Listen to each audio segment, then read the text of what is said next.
everybody. Welcome into the Athletic Fantasy Baseball Podcast. The presenting sponsor of the Fantasy Baseball Podcast is Topps.com and Topps Project 70. They're celebrating their 70th anniversary of the very first baseball card design they ever put out with a new program that pushes boundaries and pays homage to the company's heritage. Brought together creators and artists of all kinds to design this extraordinary set. Graphic designers, tattoo and graffiti artists, animators, illustrators, painters, even a jeweler make up the artist roster. It is super cool. If you haven't checked it out, be sure and go check it out before the season ends. Each artist who participates selects their own MLB players and Topps designs from any year to craft a unique story. You could see Babe Ruth or Mickey Mantle in something from the 1980s. You could see Fernando Tatis or Juan Soto in something from the 1950s. Again, just really cool to see this mishmash of baseball superstars and Topps card designs all put together in one place. 3 new cards launch daily all year long on Topps.com and are available for just 70 hours before they're gone for good. Head to Topps.com to learn more about Project 70 and to check out which cards are live right now. And what's up? Here's the start of the Athletic Fantasy Baseball Podcast. Michael Beller and Derek Van Riper here with you today. And of course, we are presented by Topps. Check out Topps Project 70, celebrating 70 years of Topps baseball cards.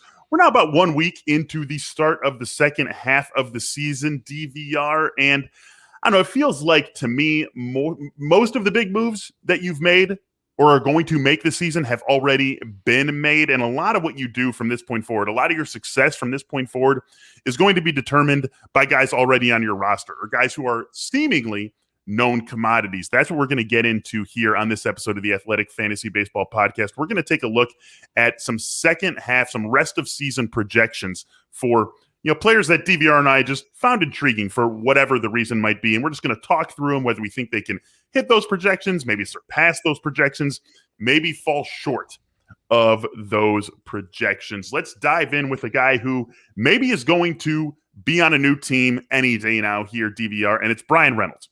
Bryan Reynolds, you can see the projections coming at the bottom of the screen. We'll have that for every player. In this case, or in every case, it's going to be projections from the Bat X. So you see what Bryan Reynolds is projected to do the rest of the season. A really strong first half for Bryan Reynolds, deserving all-star bid for him. Yes, the trade question that looms over his head could change things for him depending on where he goes, if he does indeed go from Pittsburgh. But these projections on their face, they feel fair to me. Where are you at on this? Yeah, I think this is the player Bryan Reynolds reasonably should be. I mean, we saw in 2019, his first season in Pittsburgh, he had an unexpectedly great season. Hit 314, had a 377 OBP. Didn't have a ton of power, hit 16 home runs that year, but was basically on a per-game basis a 20 home run guy with nice run production, even in a below-average lineup. He's adding power, and I think the thing I like, the projections we're running with here, are the rest of season projections from the Bat X, and the Bat X accounts for StatCast information. Mm-hmm. And with Bryan Reynolds, I think when you see an average exit velocity that is low, you're like, oh, okay, like maybe he's not that good. No, here's the thing. The max exit velo is legit, 87th percentile there. All the X stats look really good. The X-WOBA, XBA, X-Slug. The barrel rate is in the 71st percentile. He's doing the types of things you need to do damage with power, and he's a great hitter. He's shown great plate skills pretty much the entire time he's been in the big leagues. Among the players that you look back at the shortened season and just say something just wasn't right with him. I mean, a 189, 275, 357 line last season, I think made a lot of people look at 2019 and wonder if that was an outlier. But no, he's actually even better than the player he was upon debut. And if he gets traded, he could end up in a more hitter-friendly ballpark, which could boost these numbers, and he'll be in a more top-to-bottom quality lineup, which will help those counting stats even further. So I love this line for Reynolds. I think he's sort of like a buy-high sort of player right now. If you're in a league that allows trading, he might be someone that you want to go get right now because I think he can reach those numbers if the Pirates decide to hold on to him. He's not an expiring contract guy, so if they don't get an offer they like, he could stay in Pittsburgh, but he could still meet those expectations set by those projections, even without a trade to a contender.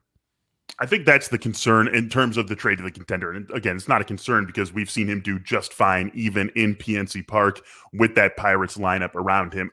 Pretty much anywhere where he would go would be an environment upgrade both ballpark and lineup. But the fact that he's not an expiring contract, the Pirates could re-engage trade discussions in the winter. They could have these trade discussions at next year's trade deadline if they are still a contending team. So even though it would be, you could make an argument, if not the very best bat on the market, Chris Bryant's definitely out there right now as one guy who maybe you could argue over Bryan Reynolds, one of the 3 or 4 best bats on the market without question. So I think they're gonna get good offers for him, but they don't necessarily need to press and push that.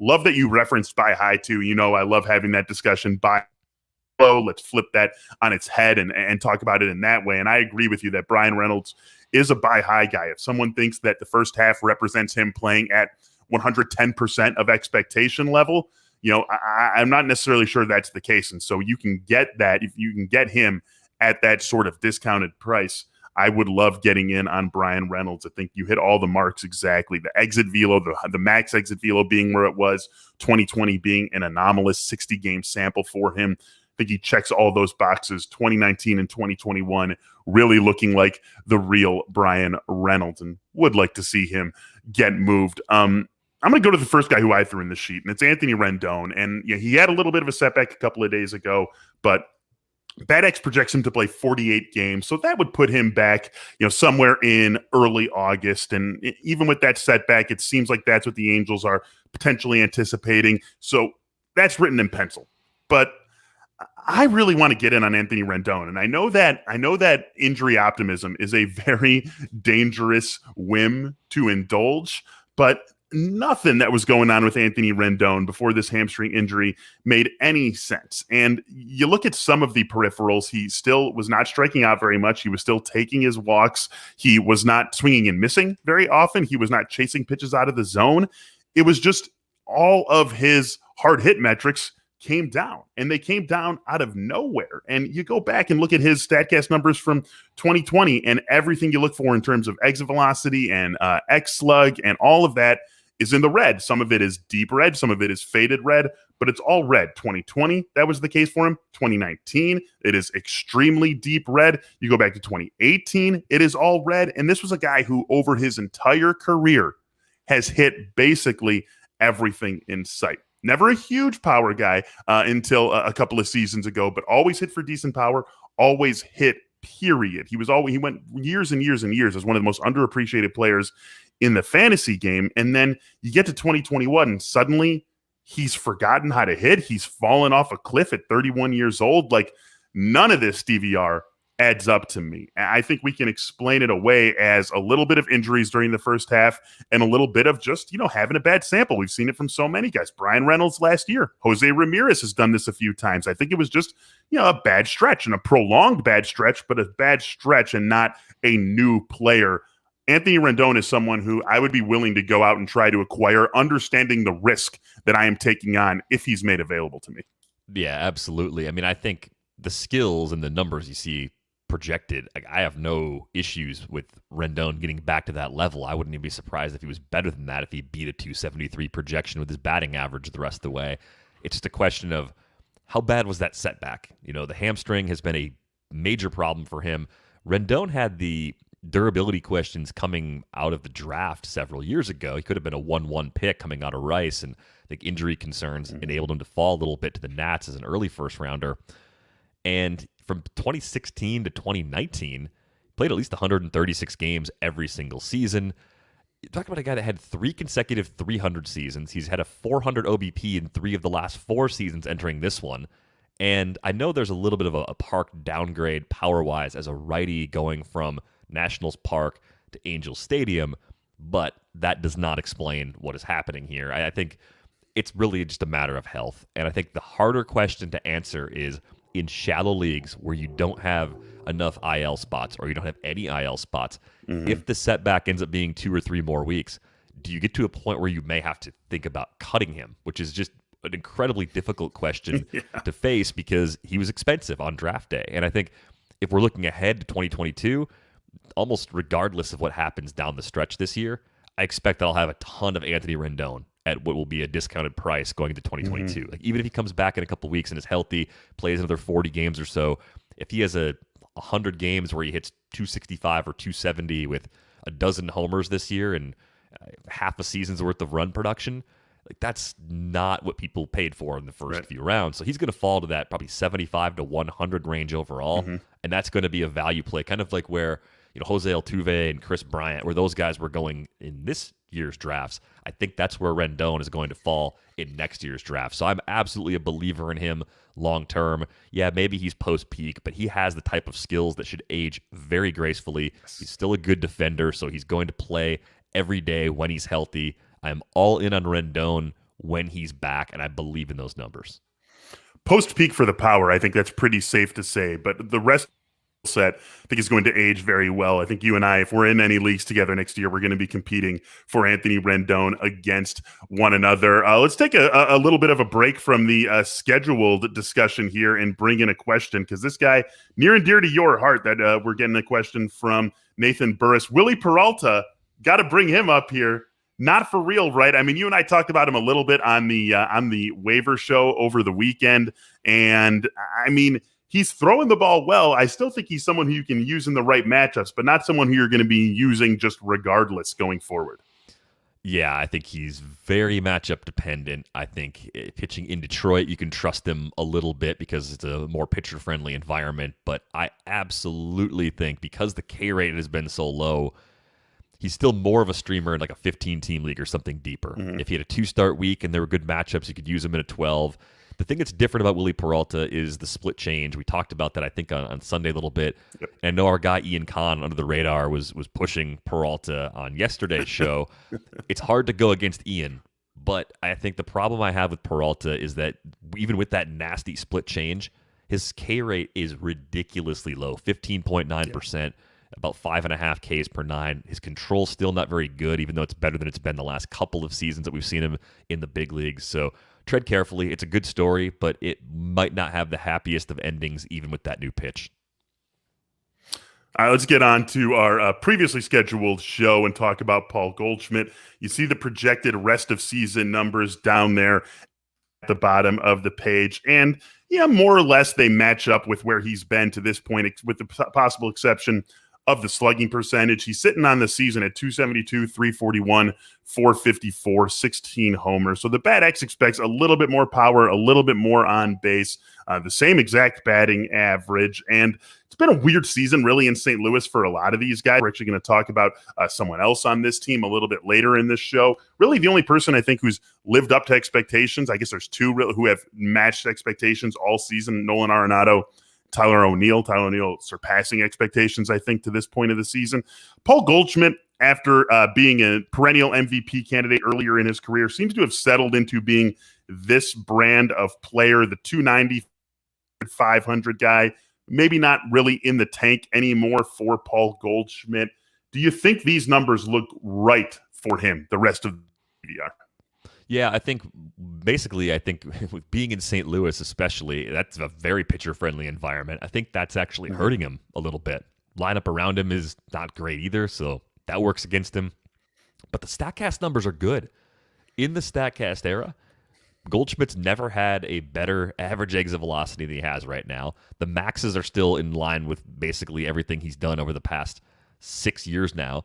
The X stats are great across the board. This is the best XBA we've seen from him in the StatCast era. The X slug is really good. The hard hit rate's as high as it's ever been since we've been able to measure that with StatCast. So I think if you look at the plate skills, he's still able to keep the K rate around 20%. He doesn't walk as much as he used to, so that drags down the runs a little bit, but he's still a really good player at an advanced age, and I wonder if people maybe have overcorrected just a little bit. They've buried him as the old guy that has lost a lot of power. I think he's lost a little power because of the park, but I think he could be the kind of player that makes a surprising impact for the people that have been just kind of sitting there. Every week, he's your first baseman. He's your corner infielder. You don't really think much about it. You just leave him in your lineup. A total crockpot sort of player, right? Set it and forget it. But you might actually find out that what the crockpot generates this time actually tastes a little better than you expect. I think Goldschmidt could maybe pop over like 15 or 17 home runs the rest of the way because he does play every day and he's still smoking the ball when he makes contact. And he brought the K rate down from where it was a couple of years ago. Like there was a point, I think it was 2 seasons ago in 2019, the K rate was closer to 25%. The fact that he's been able to keep it down is a really good sign for him to continue to age gracefully. Yeah, I think you're totally right about that. And even if he just stays at this projection of homers, 13 homers gives him 29 on the season. And, I was going to call him Joey Votto because that's what I have in my head when we're thinking about Paul Goldschmidt. Is he following that same Joey Votto arc? I mean, he had 2 seasons of 36 homers. So it's not like we're talking about a 40 or 42 or 45 homer guy falling down to the high 20s. A little bit of power loss? Yeah, probably a little bit. He's in his age 33 season. I think that's to be expected, but not a power outage sort of guy. And so the only thing I worry about him is what you referenced in terms of the team context and the ballpark context. That's going to be a persistent worry for the rest of the season, but worry to the point that you really think that Paul Goldschmidt's going to come south of these numbers, I don't think so. Maybe the counting stats aren't exactly what you want them to be because that lineup around him just isn't what a lot of people expected it to be this season. So that's him a little bit, but Paul Goldschmidt still feels like a set it and forget it crockpot sort of player, to steal DVR's very clever line. Let's stick in this division, go to a guy who maybe we didn't think we were going to be talking about a lot this season, but we have Jonathan India. There are the rest of season projections for Jonathan India, and this guy has made himself an instrumental player for the Cincinnati Reds, not just for this season, but for I think a few seasons to come. I really wanted to see them push the Brewers when it looked like they were maybe going to be doing that a couple of weeks ago. Doesn't seem like that's quite in the cards for the Reds, but this is a guy who's hitting 276 with a 406 OBP, a 425 slug. He's got 8 homers and 7 steals, so he hits those projections. You're looking at a 17 homer, 12 steal season with solid rates. Really love what we've seen from Jonathan India to this point of the season. Do you think he can keep this up? Yeah, good categorical balance really across the board. And I think for a guy singing big league pitching for the first time, only striking out 22% of the time, maybe it's some room for improvement with the K rate as he gets more and more exposure to big league pitching. I would be inclined to say that he could probably go over that batting average number. That 256 actually seems a touch on the low side. I think the power that he's showing is really encouraging, if only because some of the numbers we saw in the minors, the upper levels of the minors, made it look like the Reds might have had a bust on their hands with that 5th overall pick in 2018. Clearly an important part of this lineup and taking on a prominent role because he gets on base so much. So I'd be probably over across the board on the slash line and probably right on that home run total. And for what it's worth, I think the BAT-X generally gives favorable projections to Reds hitters. I mean, Jesse Winker, we've talked about on a bunch of shows, has reached sort of MVP levels. Nick Castellanos isn't far behind him. I think Eugenio Suarez bounce back is still kind of on the page if you're looking for it. So I think the park plays a huge role in this, but India is a much better player and a very balanced player, but a much better player than we expected him to be based on some of the missing power output in those upper levels of the minors. For the remainder of the season, but I do think that he's going to be a useful player for the rest of the season. And I just want to see this one. I mean, you can see over my shoulder here. It's no surprise who I cheer for, but I want to see this team just stay healthy and like compete to its highest level one of these seasons. Like the Chargers, the Los Angeles Chargers of Major League Baseball here, where every season's like, no.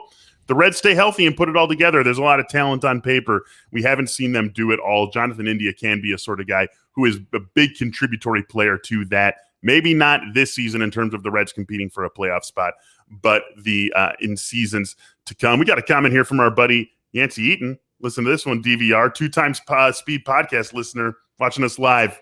We hear you, Yancey. It definitely changes things. I would love to hear our voices, DVR, sped up at 2 times. Probably. I mean, maybe get a little Alvin and the Chipmunks action in there with the baritone. But we thank you, Yancey, for checking us out live here today on the Athletic Fantasy Football Podcast. And we thank also partners over at Manscaped for sponsoring this episode of the Athletic Fantasy Football Podcast. Summer is here. That means everyone wants to look good.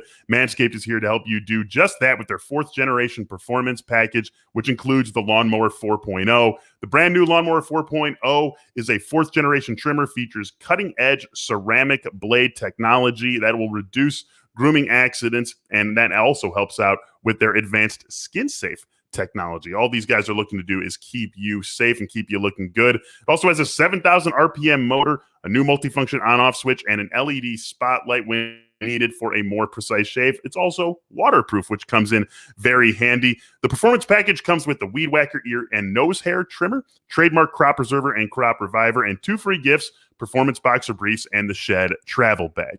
Get 20% off and free shipping with the code THEATHLETIC at manscaped.com. That's 20% off and free shipping with the code THEATHLETIC at manscaped.com.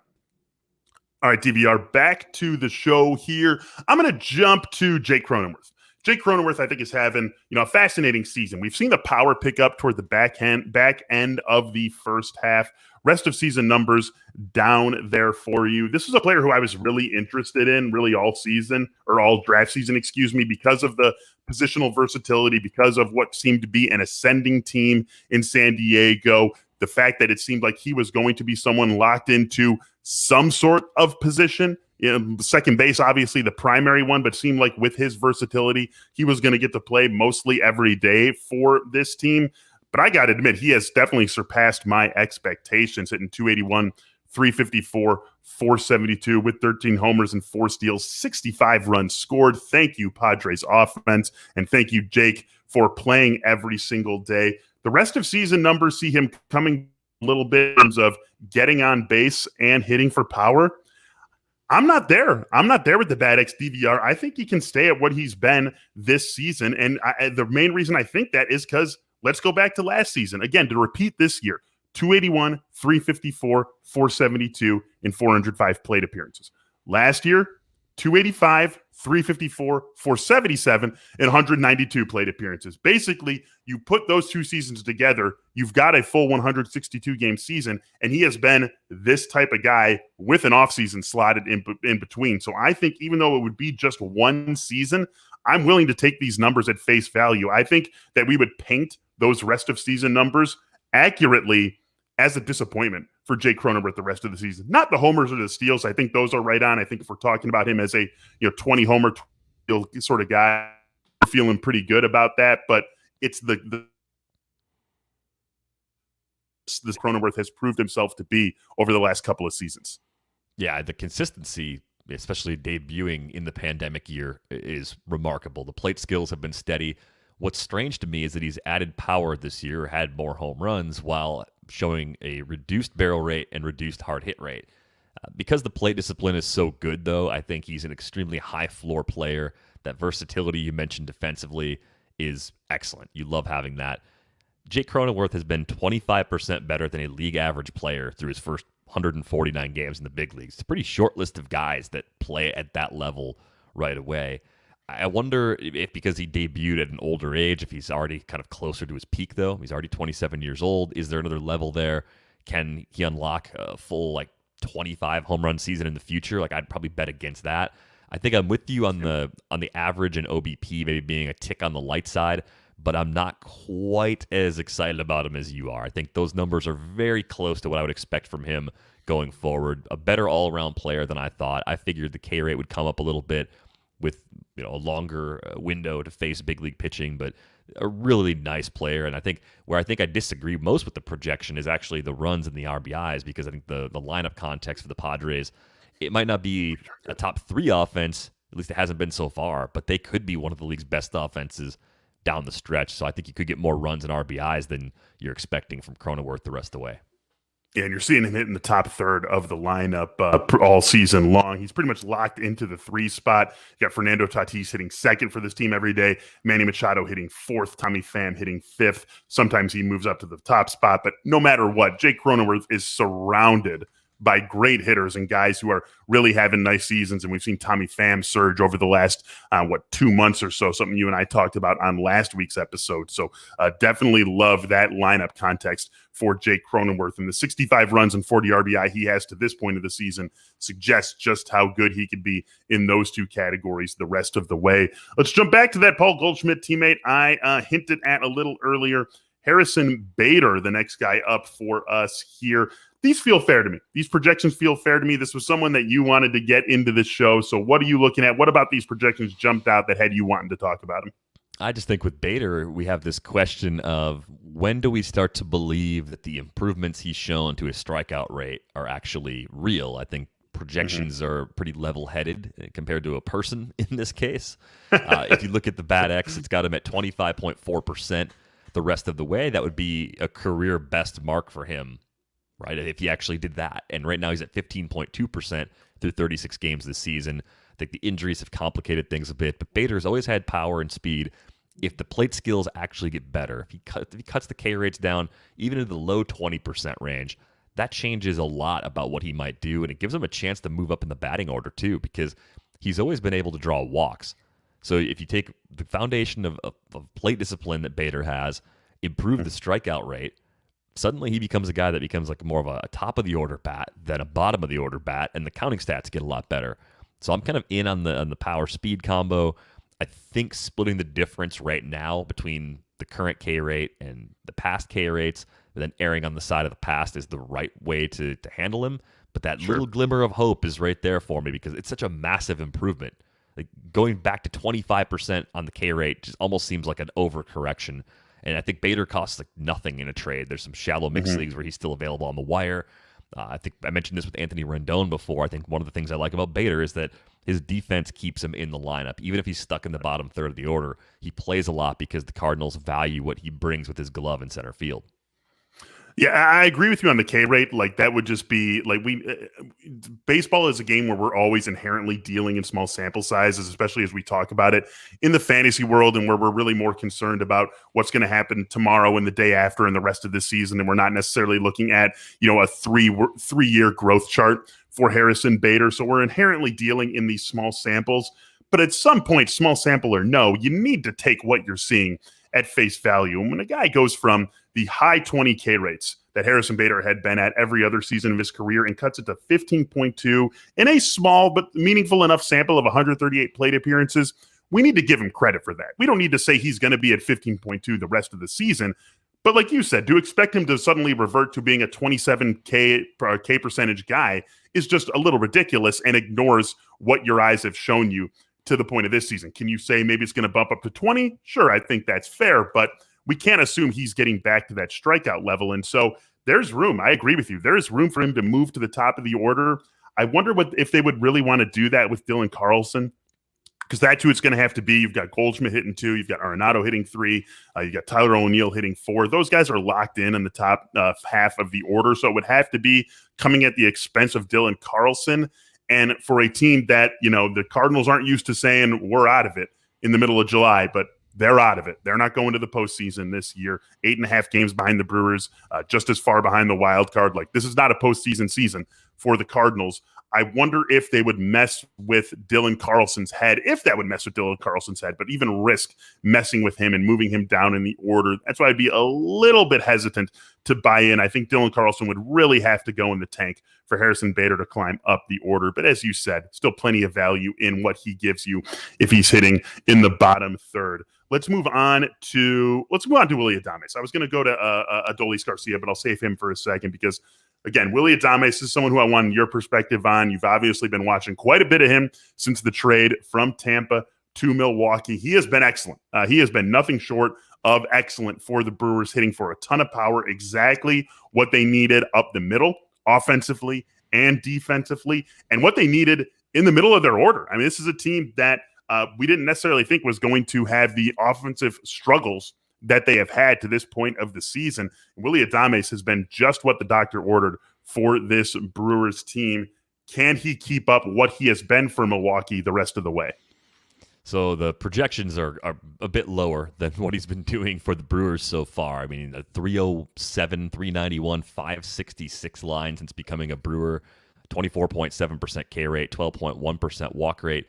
Willy Adames has a 156 WRC plus as a Brewer now in 52 games. There is no point in his professional career. There's been no season where he's been that good, even in the lower levels of the minors. And actually, when you look back at Willy Adames' minor league track record, it's better than you realize because he was young for the level. He was an above-average hitter at every single stop. 2019 with the Rays was the first time as a pro that Willy Adames finished a season with a slightly below-average WRC plus. That is actually pretty amazing. And I think it's interesting that the Rays, obviously with Wander and Brujan and all the depth they had, like there was going to be a point where they probably had to make a move. it was just interesting to me that they kind of moved him at a low point in his value. I mean, everything was going wrong for him, and he's talked about it. He didn't like hitting in the trop. The numbers bear it out. I think that was those splits were something we were all talking about at the time the Brewers acquired him, and we just thought, wow, like just moving into a good hitter-friendly environment. Maybe he's not the guy he was on the road all the time, but getting out of the trop might be a good thing. It's been a great thing for him so far. All this is a long way to say. Like, I look at the numbers on the screen, the 255, 326, 462 line. I'd be comfortable expecting that. I think he could go a tick over it. 11 home runs. If you told me Willy Adames was going to hit 11 home runs in his last 60 games of the season, if you told me that 2 months ago, I would have said, that seems a little heavy. Maybe not. I'm buying in on the power now, too. And I think the other thing that could work in his favor, I would expect the Brewers to do something or a couple of somethings at the trade deadline that could make the supporting cast in this lineup even better. So maybe you get a little more with the counting stats than you'd expect, but I think we're looking at more like a 260, maybe like 265 hitter, 330-ish OBP, 460, 470 slug. So just a slight nudge on the projections, but I think the projections have a good feel for like the best of both worlds. And getting out of the trop, man, I've one of the biggest adjustments I've ever seen in season, I think, for a player getting traded from one good team to another. It is remarkable how much better he has been since coming over to the Brewers. And I agree with you. This is a team that they're going to run away with this division, 6.5 games clear of the Reds. They're going to be the NL Central postseason, where some of those West teams maybe are going to be having to really fight to stay out of the coin flip game. Brewers are going to be able to set things up nicely going into the postseason. But if they're going to make it through the postseason gauntlet, if they're going to beat, say 2 of those West teams, or if they're going to beat the Mets and the Dodgers and get to the postseason, I think they're going to need a little bit more in that offense. So would expect to see them do a little bit of something. Just really quick here on Adames. If something did go wrong, what would you be watching out for? If there is something that gives you concern about Adames the rest of the season, what is it? It's probably the K rate. I mean, we saw it even last year when he was really good in the shortened season for the Rays. It was a 36.1% K rate. He was striking out 35.9% of the time before the trade. So I do wonder if the 24.7% strikeout rate we've seen from him so far in Milwaukee is actually a tick too good. Like, if he's more of like a 28% guy, and that's what holds that average down. That's what kind of pulls that OBP back down, is if he's not making contact as much as he's making contact so far. All right, Adolis Garcia, the next guy up for us here. The rest of season projections, they're fair. I mean, bad batting average, bad OBP, hitting for power, stealing some bases still. That's basically what we expect from him after an incredibly hot start to the season. He has come a little bit back down to earth, hitting 262 with a 303 OBP and a 506 slugging percentage at this point of the season. I will be honest with you, though, DVR, I am a little bit worried about the power, and it's not because he doesn't have the power. It's not because when he makes connection with the ball, he can't hit it 470 feet. It's because he's striking out 30% of the time. He's walking less than 5% of the time. He is not necessarily forcing pitchers into the zone against him, and I just feel that the contact rate can catch up to him in a way that really hurts his power. It's already caught up to him in a way that hurts the batting average and hurts the OBP. And I think that batting average does come down a significant mark. I don't think we're going to see him anywhere near 262 at the end of the season. I think that 231 that is projected for him the rest of the year is fair and maybe even a little bit generous to him. I just really worry about the fact that he's going to strike out as much as he does, the fact that pitchers know they don't necessarily need to throw him a strike in an at-bat to get him out, is really going to hurt the power numbers too. And so that's where I am concerned about Adolis Garcia. And if I could find someone in my leagues who was power needy, I would maybe be trying to have those discussions, because I just think there is a lot more downside risk here than is being assumed. I don't think he is some version of his teammate Joey Gallo, where in seasons past we knew he was going to hit for power, because Joey Gallo walks. Joey Gallo makes pitchers live in the zone if they're going to get him out. Adolis Garcia, without those walks, pitchers can really make him chase. I'm concerned about what that's going to do to the power the rest of the way. Yeah, I think the hardest thing for me is figuring out where the power goes. And I see the low average, the low OBP, and I understand where that's coming from. But if he keeps playing every day, and I think with Leody Taveras still having some below average numbers overall at AAA, even though he's been better lately than he was earlier this season in the minors, I think he's safe. I think Garcia will continue to be a fixture in this lineup throughout the second half. And I think that gives him a pretty good counting stats floor, even if the rate stats leave something to be desired. So if he hit 13 home runs the rest of the way, he'd finish with 35 this season. If he stole 5 more bases, he'd finish with 13. I don't know if I'm buying him at quite that level. I think it's more like 8 homers the rest of the way, 2 to 3 steals, and it's possible you get a slash line or at least a batting average worse than what we have in the projection. I think that's in his range of outcomes as well. But I think the difficult question you have to answer, if you have a good team right now and you picked up Garcia earlier this season, do you actually put him on your bench? Do you make him your extra outfielder? Like, what do you do if you can't trade him? Is he a drop in shallow mixed leagues, even though he's been amazing from a roto perspective to this point? Like, what's the action that you actually want to take with Garcia in situations where you're dependent upon him? I mean, if I'm right about where I stand on him, and I think that's perfect. I think something like 8 homers and 2 steals is where he's going to be the rest of the season because of just the propensity to swing and miss. Can't steal a base if you're not on base, right? And so I think 8-2 is a fair spot for him. So if that ends up being the case, still too good to drop, still too much of a ceiling, still too large a possibility that we're wrong and he turns it around and to drop him. But I do think he's more of that bench bet, more of that extra guy, more of the guy who you plug in when it feels like he's got a good set of matchups, something like that. He does feel like he's more along those lines to me than the rock solid everyday plug him in your lineup and don't worry about him, don't think about him player that he was over the first half of the season. I think that's ultimately where it comes in. So hopefully we're wrong because he's been a super fun story this year, but I just think those strikeout issues are going to keep him from maxing out the power speed combo that we saw from him in the first half of the year. You know who's got a great combo? Mack Weldon.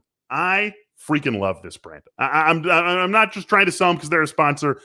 They are awesome. The clothes are so comfortable, no matter if you're talking winter, spring, summer, fall, whatever it might be. They're comfortable. They look good. We are obviously in the summer, and you can enjoy your summer in style with Mack Weldon. The brand that has reinvented men's basics. So summer, they've got great shorts for you. They call them the Maverick Tech Chino. Great pair of shorts. The Radius short, another good one. They've got board shorts and swim trunks. For those of you looking to get in the pool, get on the beach, they've got you covered there as well. Again, it looks great. It's really comfortable. Just a great set of clothing for you to check out. And we have some special offers for you here. First of all, they have a free loyalty program. It's called Weldon Blue. Level 1 gets you free shipping for life. Level 2, which you can get to just by spending $200, will get you 20% off every order for the next year. And then to get 20% off your first order, you can go to mackweldon.com/fantasymlb, enter the promo code fantasymlb, and that'll get you the 20% off. Again, it's mackweldon.com/fantasymlb with the promo code fantasymlb for 20% off your first order. Mack Weldon, reinventing men's basics. All right, DVR, before we get to our last couple of players on this episode of the Athletic Fantasy Baseball Podcast, got a question from viewer Micah McLean I want to throw up on the screen here. Thoughts on Touki Toussaint or other upside starting pitchers for the stretch run, a quality starts league? Touki had a nice start last night, looking good. Obviously, the walk issue is always going to be looming over his head.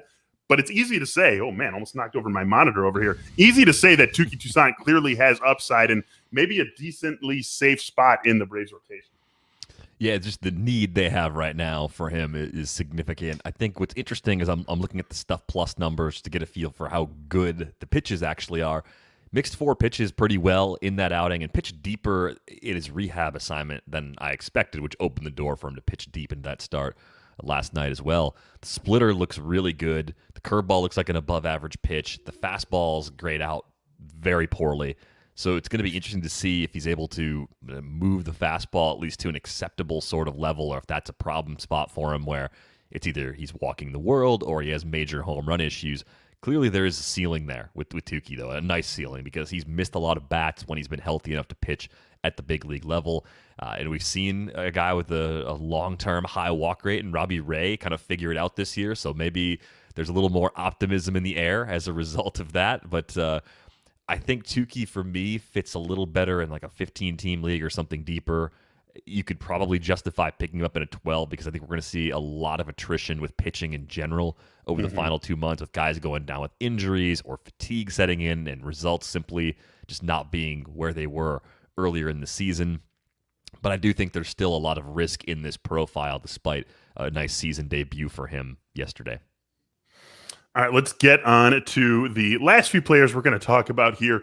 Ryan McMahon, a guy you pointed out before we started the show, is someone we haven't talked too much about recently. So let's talk about him a little bit. Rest of season numbers, they feel pretty fair to me. You love seeing the 12 homers pop up. He's going to be playing, and that's great. There's going to be a line on playing time for him, even if somehow Trevor Story stayed in Colorado, which isn't going to be the case. But no matter what, there's a line on playing time for Ryan McMahon. Maybe we see him, start to settle in as an everyday player who can be the sort of player who delivers the numbers that we see on the screen. What are your expectations for McMahon the rest of the way? Yeah, I think the projection is really fair, and it's almost identical to the per-game production that he's delivered for everybody here in 2021. I think what's really interesting about McMahon is that he's actually hitting the ball in the air more than he's ever hit the ball in the air as a big leaguer. It's the highest, the lowest ground ball rate of his career since 2016. And this is a guy that was having difficulties hitting the ball in the air the last few years with the Rockies. So I think this power surge we've seen from him is absolutely real. And I think the reason I wanted to throw the projection out there is because I think you could probably talk yourself into the possibility of McMahon going 15 or 20 points over that batting average at some point in the not so distant future, whether that's the second half of the season or the future. I look at this guy and I see someone who at AA and AAA back in 2017 was striking out less than 20% of the time. And I think when he debuted in 2017, also had about a 20% K rate. Very, very small sample that year. So I just look at the K rates we've seen from him so far, and I wonder if there's one more notch of improvement. 26.3% that he has right now is the best of his actual full seasons with Colorado. But if he can shave another few percentage points off that K rate, maybe we actually have a 30 home run guy on our hands, if not this season, actually in 2022. Yeah, that's another good thing to look at for the rest of the season. We still think so much about the season that we're in, but a lot of times the guys who we're going to be excited about next year really start to show themselves at this point of the current season. Ryan McMahon looking like someone who can be on that track. I'm going to go off script a little bit here, DVR. I originally was going to throw in Yoán Moncada, but we're running out of time. And as I was looking a little bit closer to showtime, someone who just seemed a little bit more intriguing to me is AJ Pollock. I'll just say on Yoán Moncada, three homers in his last 4 games, 3 homers in the last 3 days. There was a doubleheader in there for the White Sox. I think the power's waking up. And if the power's waking up and Eloy Jimenez is going to get added back to this lineup, Yoán Moncada might just be one of our second half MVPs. Anyway, forget about that. Let's talk about AJ Pollock. I think the per game numbers that you see on the screen here are fair. I just think that first number, DVR, 35 games, I think that might be a little bit low. I know the Dodgers love mixing and matching, and you only have guys like Mookie Betts and Cody Bellinger, Max Muncy, Justin Turner. We can count on them to be everyday players. I think there's a little bit more here for AJ Pollock because of the injuries. Gavin Lux now on the IL with a strained hamstring. Corey Seager seems to be getting ready to go out on a rehab assignment, or come back to the team. But it's still going to be a little bit of time for Corey Seager to get back. And so long as even just one of those guys is out, I do think that that AJ Pollock has a line on 5 out of every 6 games playing for the Dodgers. So I think 35 games is a low projection for AJ Pollock. And if we get him more into the 45 or 50 game range for the rest of the season, even stuck in the bottom third of the Dodgers order, that power is going to come through, and that power is going to be there for him. It's been there this season with a .523 slugging percentage, 13 homers for AJ Pollock and 236 trips to the plate. I think there's a lot to like about him the rest of the way. Yeah, I mean, the lineup is probably better down the stretch than it was earlier in the season. We've talked about the return of Seager, Bellinger being healthy, maybe getting a better second half out of Mookie Betts than first half. But Pollock is just a good player in his own right. I would agree with you. That playing time projection seems pretty light. I would say for a 7-game week, he probably starts 6 games typically. And that's a bigger share than the playing time currently reflects in the projections. It's important to bring this up because I think a lot of people use the rest of season projections to determine what kinds of trades they want to make. And Pollock is the kind of guy, because he's a little bit old, a little bit boring, he doesn't cost that much. He's absolutely the kind of outfielder you should trade for. He's at least going to give you something in every category. We're not expecting a lot of steals, but he's got 4 steals in the last 124 games. If I'm doing the math correctly on the fly. If you combine his last 2 seasons, 29 homers, 68 RBIs, 61 runs scored, 4 steals, and a 277 average, That's really strong across the board. Always has a kind of like a league average walk rate, doesn't strike out that much, and has a supporting cast that props up those runs scored and RBI totals. So I'm definitely in on Pollock. There's no real signs of skills loss. That's why I want to keep going after him while I can. I think there's also this like lingering elevated injury risk concern with him because he had a lot of pretty bad injuries earlier in his career. You guys might remember the one when he had he slid into home plate during spring training and broke his arm. That was a really bad injury in spring training. Yes. He had a couple seasons where he lost like most of the year, and I think that's kind of made people think, like, oh, he's just not that durable. Like, yeah, he's below average in terms of like your durability expectations, but he's better than your expectations in terms of per game output, and he's certainly going to play more than that projection suggests that he will. So you want to take advantage of that in any place where you can go get him. Yeah, it seems to be one of his attacks for being, I don't want to say a different player, because you said it's a lot of the same saw when he was in Arizona, but for having like clearly more roto value early, and then that fell off. A lot of that was because of all those injuries, and he just got a little bit older, and he seems to be paying a tax still where people say, oh, he's not the guy he was in Arizona, and they equate that with he's not a guy, period, for me the rest of the way. And I just don't think that's the case with him. And again, we don't want to beat a dead horse, but it keeps coming back to that 35 games. That is a low number.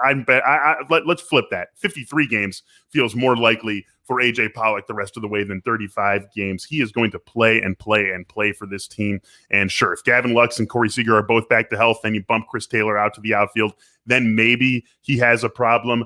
But we're not going to see Dave Roberts sit him down too often to get Matt Beattie at bats, or to get to move things around where Albert Pujols starts at first and Max Muncy slides over to second and Chris Taylor bumps out to the outfield, or Zach McKinstry. Like, he's not losing significant number of at bats to guys like that. The real risk for him is Lux and Seager both getting healthy, Chris Taylor becoming a regular outfielder, and then maybe we're a little bit worried about the playing time. And even then, he's still got that part-time job. So there are a lot of things that would have to happen before we're at all concerned about A.J. Pollock's playing time, a guy who I would love to go out and acquire if I could right now.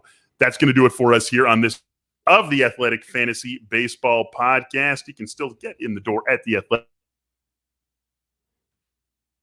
3 Fantasy Baseball Podcast. Thanks to everyone who watched us on YouTube. Thanks to all of you out there also listening to the podcast version of this.